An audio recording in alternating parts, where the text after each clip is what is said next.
Welcome. Today I have Samsung Galaxy Note 20 and I'm going to show you how you can check number of apps opened each day. So at the first you have to go for the settings. When you're here you have to go for the digital well-being and the parental controls. Next we have to go for the app timers. And here we get the all apps, right?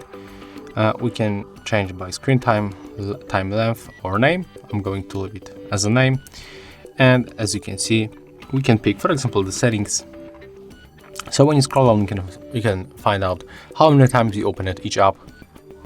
You can also go back for the other days and other weeks by moving right here. And that's all. If you found this video helpful, remember to like, comment and subscribe to our channel.